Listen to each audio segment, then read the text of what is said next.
host, Riri. Welcome to Reimagining Life from Pain to Purpose, where you'll find a community focused on resilience and perseverance, sharing untold stories of hope and rebuilding while dealing with major life interruption. This podcast is made by and for people in the process of reimagining their lives. We're here to raise the voices of those who often suffer in silence, living with chronic pain and/or disability. This space is for you. We encourage you to get involved. So stick around and let's jump right into the next episode. Welcome to episode 12. Today we'll be speaking with Lois Strachan. Lois Strachan is the host of the A Different Way of Seeing podcast, a podcast in which she explores topics related to disability.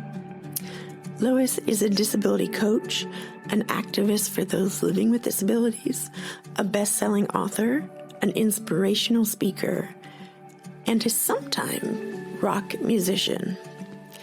She's totally blind, having lost her sight at the age of 21 as a result of diabetes.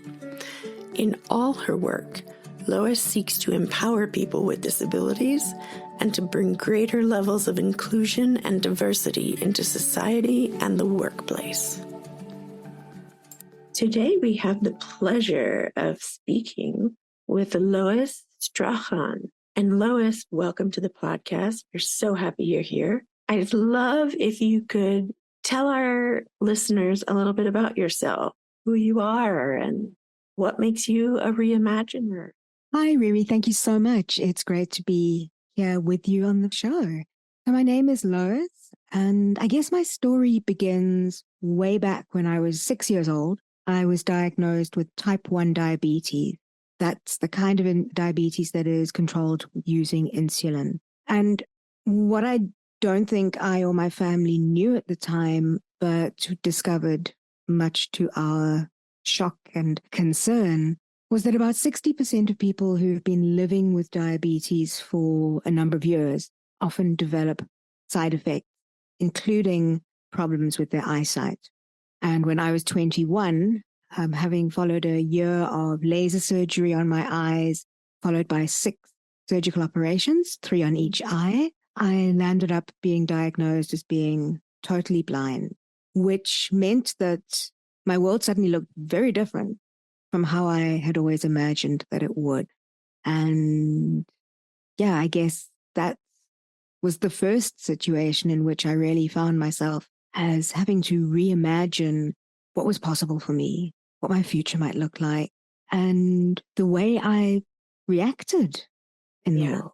That must have been such a shock, and that's so much to try to take in. How did you handle the massive challenge of trying to learn to live as a blind person in a sighted world?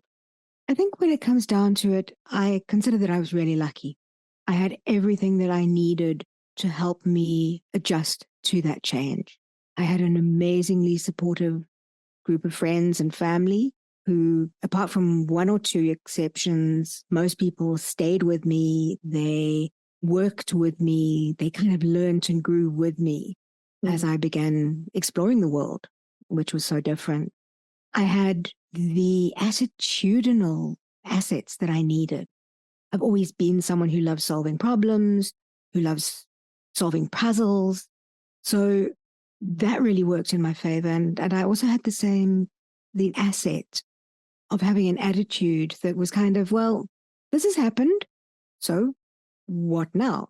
And it was, for me, I'm not going to say it was an easy adjustment, but all things being relative, my process of adjusting to living without sight was a lot easier and less fraught than that experienced by a number of other people that I've met or whose stories I've heard along the way.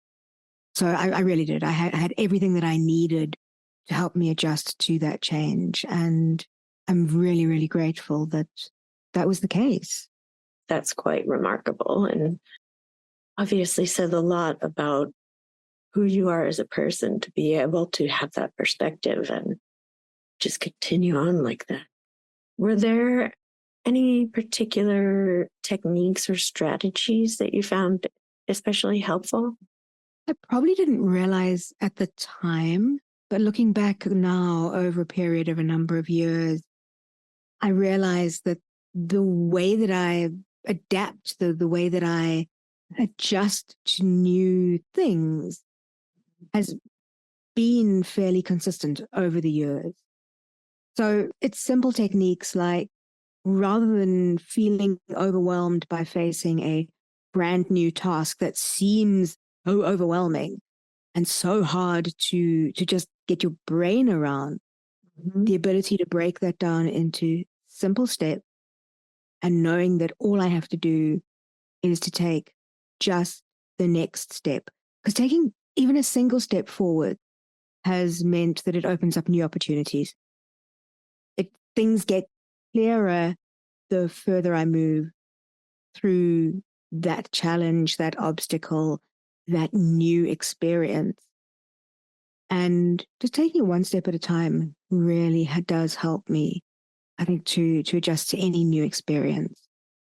I have to say that the other thing that I think is really useful is simply the ability to laugh at myself and some of the silly things that I've done when things go wrong, because I may not be able to control all the things that happen to me or around me. All I can control is the way I react to whatever. Yeah. That's very, very wise and impressive, really. So how did this massive change impact you emotionally? You know, there are all these physical adaptations that you're trying to get used to this new world. And I feel like we're so often trying to deal with the physical changes in survival mode that many times the emotional aspect kind of doesn't really get addressed. How was that for you? I think you're absolutely right. I think that for much of the time when that shift had to happen, I was far too busy focusing on the realities of the physical changes. I was far too busy focusing on how to move forward, not the emotional implications. Now, at the time, that probably felt like a good thing because at 21, I'm not certain I really had the emotional maturity to realize the long-term consequences of it. But overall, I think that it was probably a good thing for me back then. It's given me time to adjust to the emotional side. And I mean, I'm not saying that everything's 100% bright and rosy all the time now. Oh, no, of course. Everybody has bad days. And yes, I still have bad days. There are days that I just don't want to climb out of bed. I just want to jump back into bed, cover my head with the duvet and stay there. But having the time to adjust to that emotional change, having the support system that gave me the space that I needed was, I think, important. Having the attitude that goes, okay, so this is the reality and how am I going to move forward? That also helped. So I think there really were a lot of things. You can't segregate parts of your brain, process these things. Everything is just there. So it was very much a case of, okay, so now what? Yeah. Wow. Yeah. That's quite impressive. So how do you stay motivated these days in the face of challenges? And what are your greatest challenges these days? I don't really struggle with motivation. I've always been very goal focused. So as long as I have something that I'm moving toward, that usually gives me the energy. It builds up the resilience that I need to kind of go, there's a purpose, there's a reason for me to pick myself up and keep moving forward. So I do try to keep focusing on achieving goals, things that I want to set for myself, things that I want to achieve, things that I want to experience or do, or just things that I enjoy. And I use those a lot of times to help keep me motivated. In terms of the challenges, you know, over the years working within the disability community, I've come to the realization that I can do pretty much anything, provided I have the tools and the technique and the attitude to find a way to do it. The biggest challenge that I face, and I think it's true for many people living with disability, the biggest challenge we face is the barriers that are placed in our way by other people whose perceptions of what they think is possible for us is based on a highly outdated, stereotypical view of disability. So for me, I think that is the biggest challenge because people don't expect anything from me. The expectations are so low that they react to me as though I am unable. And then they're surprised when I can do far more than they think I can. So I think I'd say that's probably the biggest challenge that I face. And I would say that a lot of people who are in the same position as I am, living with disabilities, would probably be able to resonate with that comment. Yeah, I think so. I mean, I was at first just like reveling in what you started with, which is that basically you can do anything as long as you have the right tools in place. And that is such a powerful statement. And how great to know that and to feel that way. Like, you know what? I can find my way around anything. And then, you know, you're talking about the people on the external people who have these expectations that are totally outdated and who knows where they get them from. And I don't know, for me, I kind of feel like it's an even greater victory if you can surprise people and teach them, like, don't underestimate people. And here's why. And you can show them. You know, the reality is that things change every day. And yes, there are things that I'm going to try that I will not be able to do yet. But maybe tomorrow there'll be a new technique available. Maybe next year there'll be a new tool available. And that's part of the exciting bit about living in the world that we live in, because things are always changing. So often we hear people saying that change is hard, change is difficult. But there's always the flip side that change is exciting. Change opens new opportunity. And I mean, I'm learning new things every day. And as long as I can keep saying that, I think I'm doing something that's okay. Pretty great. Yeah. So I'm wondering, you know, most of our listeners, I think, are in and around the United States. You're living in South Africa, where you lived when you were diagnosed. And I'm wondering if you could just paint us a little picture of what is it like for people living with chronic illnesses and disability in South Africa. I know that's a big question. How long do we have? If you could just give the littlest sense of, you know, what is it like? How are people with chronic illness and disability viewed there? I guess the first place to start is to say that at this stage in South Africa, we don't have anything like the ADA. We don't have any legal protection of the rights of persons with disabilities that is protected in law. We do have a fantastic constitution that gives us really great human rights, but we don't have the legal protection of something like the ADA. And that obviously has implications. The other thing to bear in mind that South Africa it's a country of extremes, of contrasts, of diversity. And that can be both really exciting, really thrilling, but it's also quite challenging. So we have far too much unemployment, far too little education. We have poverty. We have extremes of richness and poverty, third world, first world, rural, urban. I mean, there are so many contradictions that exist and contrasts within the country. And that all has huge implications. So for me, living in an urban area in Cape Town, there are a couple of things that really work in my favor. There are a number of organizations that are there serving the needs of persons with disabilities because I'm in an urban center. There There are many people still living outside of the urban centers who don't have access to those services. Now, the services are not as developed as they might be in the USA or in Canada or in Europe, but they are still there. In terms of education, there are schools for the disabled, there are rehabilitation centers, the blindness training centers, that kind of thing. Mm-hmm. There are a number of those, but they are under-resourced and they are perhaps not as able to provide services as we might hope. Yeah. Having said that, South Africa is a country with a really traumatic history, apartheid, colonialism, and there's a huge amount of impact that has. But I also feel that South Africa is a country that breeds resilience. It breeds innovation. It breeds problem-solving skills.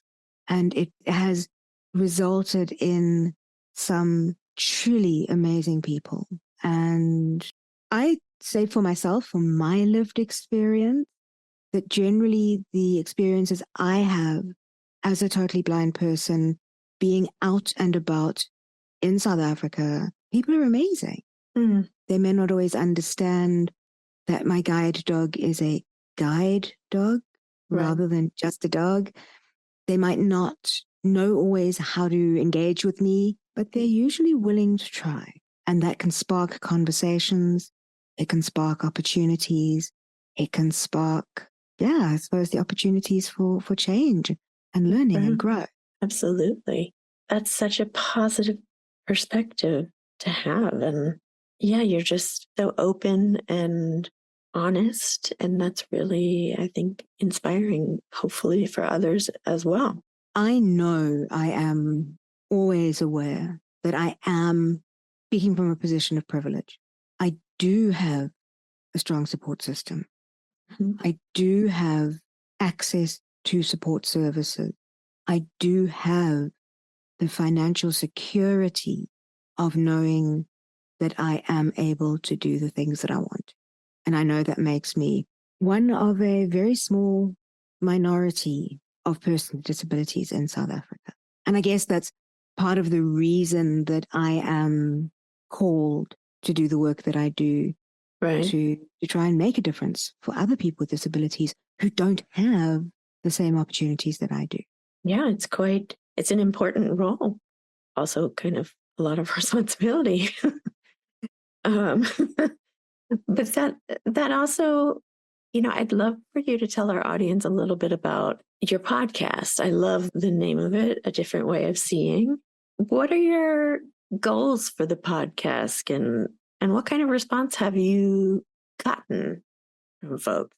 So I guess taking it one step back, the podcast is called A Different Way of Seeing, which has kind of become something of my brand because it's the name of one of my books, of my memoir. It's also typical of the way I approach life. Right. I look to see things in a different way. And the podcast started, I think it's 5 years ago now.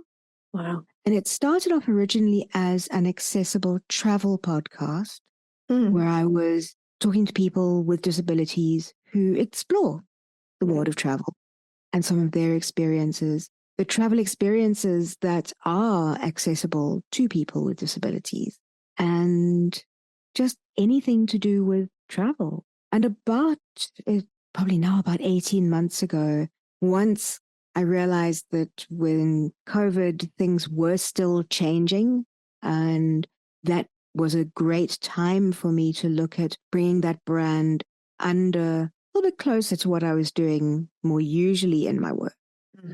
I changed it from travel to just more generally about disability. And I've been interviewing people since, let's say the last 18 months, and really exploring what opportunities are out there for people with disabilities, not just in South Africa, but around the world. Right. And my aim with the podcast, my hopes for the podcast is that I can reach other people with disability to show them that there is more that is possible for them than they might possibly be currently thinking. But it's also for people without disability to show some of the things that are possible for us that they might not have thought of. And in terms of the response, I've had a great response from people who are in my target audience, people with disabilities who are going, wow, I never knew that was possible. Mm-hmm. Or some people without disabilities who listen to the occasional episode and go, that's interesting. I didn't know that was possible. But I think one of the challenges we face as persons with disabilities is that for people who have no direct link with disability, they kind of look at things that are related to disability and go, it's an SEP, it's someone else's problem. Mm-hmm. It's not part of my reality. Therefore, it is not relevant to me. Right. And that, I think, is one of the struggles that we face, is how to break down that barrier to look at our shared humanity, our commonality, that people with disabilities are just like everybody else. We just do things in a different technique. And I think that is one of the biggest barriers that we face. You know, we have the saying within the disability community, nothing without us. Mm-hmm. But I think the flip side of that is often that there's almost this perception that if it's from the non-disabled community, if it's about disability, it's not for people without disabilities. Mm-hmm. And that can get really frustrating. Yeah, because all people are people. We're all people first. Yeah. Wow. Well, I very much admire what you're doing, and I've listened to a number of your episodes, and I think they're really great. They get to important points, especially around employment and some others. I hope people really respond to. I love talking about their stories. I get to learn and discover new things every person I talk to, and it's just fun. Totally agree. I feel the same way. So what are you most proud of related to the podcast? Is there a particular episode or goal? I was thinking about, every episode is special. Every episode I learn something new from talking to people. And that's really one of the best things for me about doing it. Some of the times I get to interview people and the responses I get are unexpected. Mm-hmm. And that's part of the fun as well. Yeah, that's what I was going to say. I don't have a favorite episode because each one is special to me. But one of the ones that has been most meaningful to me, I think it was episode 79, where I interviewed Richard Riemann from Imagination Storybooks. Mm. And Imagination Storybooks is an organization that makes illustrated children's books accessible for readers who are blind and who are deaf. So they have audio described the images from the book. They also do video versions of the books with sign language interpretation. And for me as an adult reader, I've got all sorts of different ways of accessing books. But for young children, they don't often have as many. So that was probably one of my most special episodes because of, I think, the amazing work that Imagination Storybooks are doing. Absolutely. And also for younger kids, reading or being read to is so important at that age in terms of their growing minds, that it's so awesome that they can reach these kids who often maybe otherwise wouldn't have the opportunity. I think for me, it's even more than that. We often talk about books being both windows into other people's experiences and mirrors of our own experience. And for me, it allows both of those to happen. It allows other children to see into the world that is inhabited by children who are deaf or children who are blind. But also it allows those children the children who are deaf, the children who are blind, to see themselves reflected in the books. Mm-hmm. And that, for me, breeds greater inclusion. Really wonderful. So, we've talked a bit about your podcast and work, and I know that you're also an author and a speaker, and you're sort of a woman who can do it all. So I'm wondering, what are your future goals for yourself? It's one of the exciting things because I never know where my life is going to go next. I mean, yes, the things that I do know is that I am going to continue working in the space, helping to increase the inclusion of persons with disabilities into society and the workplace. Mm-hmm. How that will play out, I don't always know. Yes, I'll probably continue writing. Yes, I will continue the podcast. But apart from that, it's a blank page, and that's part of the excitement. Yeah, opportunity. Yep, for sure. Excellent. Okay. Now we've come to our rapid fire 5 for 5 questions. Please answer honestly and quickly, whatever comes to mind. So, the first question is, what is your favorite sound? My dog barking. Do you have a favorite word? I don't. As long as it's the right word in the right environment. Plenty. All words have power. All words have meaning. So, yeah, no one specific favorite word. That's a good answer. Do you have a favorite guilty pleasure? Probably reading cozy mysteries.